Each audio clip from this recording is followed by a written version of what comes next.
Tell me about sort of the franchise journey. So now what's life been like now as this franchisor with, you cleared the first dozen franchises. That's pretty significant. Yeah. And we have some great partners. That's super lucky because it could have been easy to not, given where we started from, and you hear that story a lot. It's so important to pick the right people. We got very lucky in a sense. We were talking to these people and saying, would this be somebody we want to work with? We're really asking ourselves that question. Right. And luckily we ended up with a lot of really great partners. So it worked out well. Mm-hmm. Yeah. Not everybody gets lucky. No, they don't.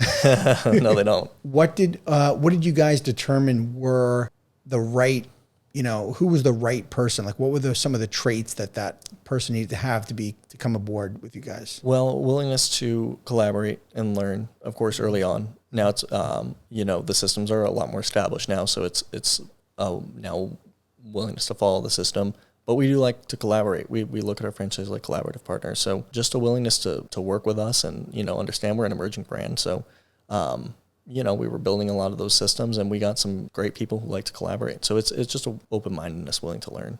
That is key because having that vulnerability as a co-founder, it's okay to say, I don't know everything. We're doing this together. We're going to figure this out. Yeah. And people are much more forgiving. They're much more flexible than coming off as a brand new franchise saying, I know everything. I have everything in place, because that's not true. We don't. And sometimes we really think we've got everything in place, but we come to find out very quickly that we don't, because it's different having a couple of company-owned locations versus supporting franchisees, and especially in different markets, right? Yeah.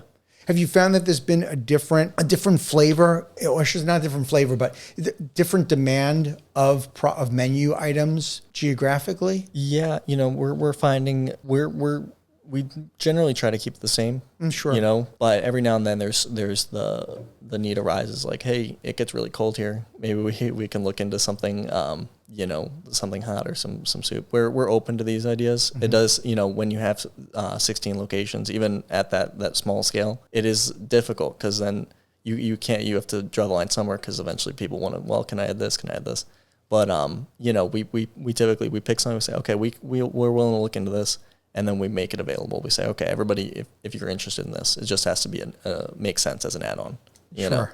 You see too many people try to do everything, be everything to everyone, and people typically come to you for one or two things, and they come to you for a reason, basically.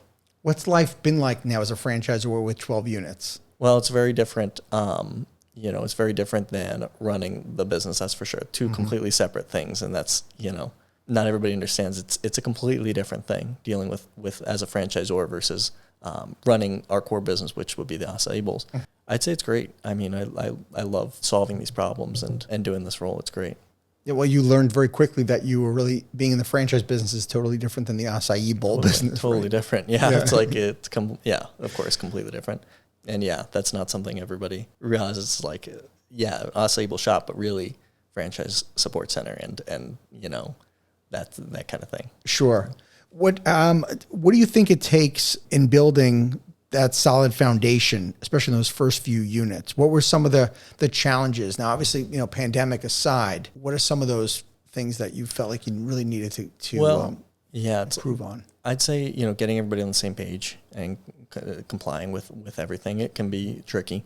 Obviously, making sure everything is standard across the board, from the recipe point of view and also from the branding, because it's hard to, only have a few units and preach how important the brand is, because they're in different states. It's really we don't have a lot of customers going, but it's still very important that it is the same, even just to draw that line in the sand and say, this is what we are. And, so that's challenging to get people to buy into that can be difficult. But, like I said, we have great partners. Everybody sees that and everybody is invested in the same goal. We all want to grow. We all want to, and this is kind of what we need to do to get there. So it's a challenge for sure, though. Yeah. Well, the goal is to, act like a national brand from the very beginning, yeah, exactly. right? Exactly. I always thought, Ben, when I was running my brand earlier on, I got some great advice, and that was when I was going to add products or services onto my concept, it was to remember that, yes, you can do this now when you're only a dozen locations, but is this something that I can keep up when I have 100 locations? And that kind of came in, that question would enter my mind before I made some strategic moves. Oh, yeah.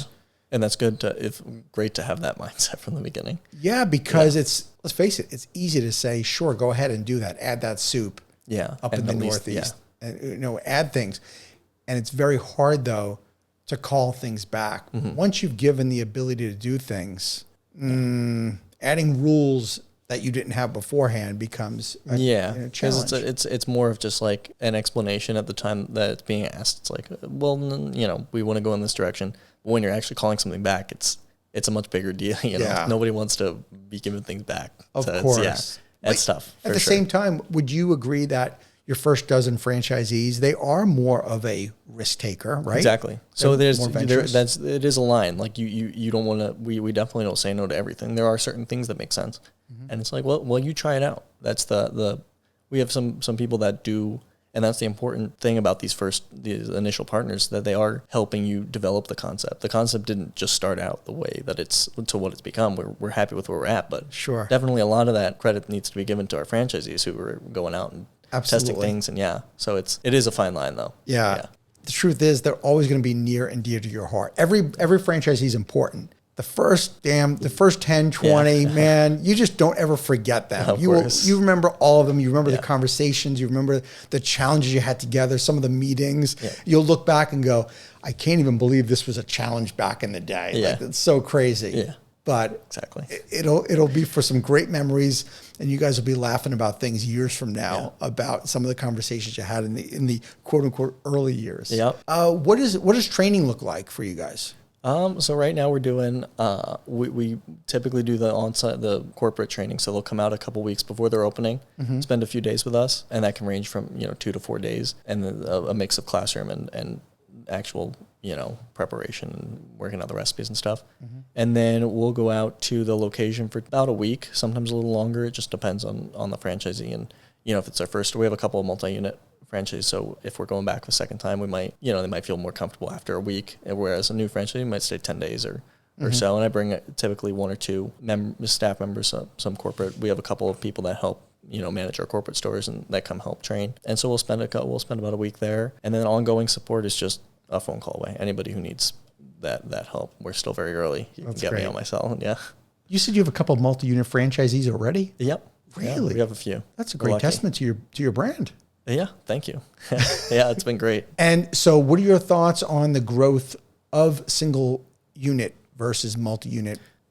So it depends. We're finding obviously it's easier to support a single unit franchise closer to home. So in Florida, we're definitely super open, and we're open to it anywhere. It depends all the right fit in that. But typically outside of Florida, we're looking for a multi-unit commitment, an area developer.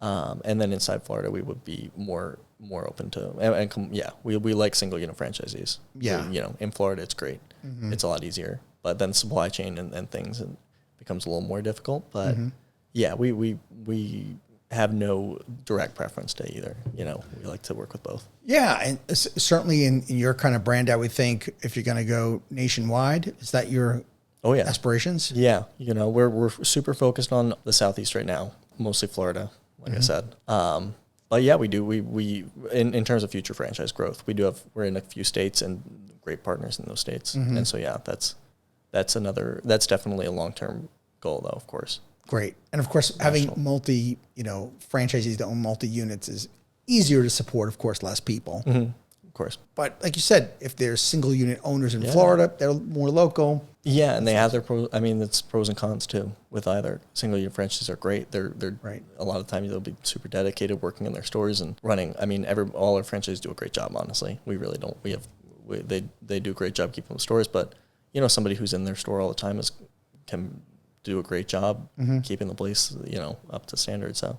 Are they typically owner-operated or manager-operated? It depends. It's a mixture of the two, for sure. We definitely have some that are more in their stores, but a lot that are, because we have a few that are signed up for multiple units or that already have, a few units, and they're using managers to manage that, yeah. Have you noticed a difference in the performance of locations, manager-operated versus owner-operated? It's a little early to tell, honestly. So no, I haven't noticed a huge difference between. It's more geographic where we're noticing differences, and that's something that we're starting to get a lot more into is data and where are we putting getting very, very meticulous about where we put our stores. We clearly have a prototype that works and works very well in certain markets. And so, yeah, but I would say not necessarily tied to the manager.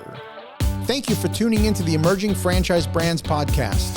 For additional insights, guest applications, and to stay connected, visit us at efbpodcast.com. The Emerging Franchise Brands podcast is for entertainment purposes only, and the views expressed do not necessarily represent those of Emerging Franchise Brands, its host Frank Fumey, or Emerging Franchise Group, LLC. Any discussed franchise or investment opportunity requires thorough investigation, obtaining proper disclosure documents, and expert consultation before making any investment decisions. The podcast and its host do not offer professional advice or endorsements, and they hold no responsibility for actions, representations, accuracy, or consequential damages related to the podcast content.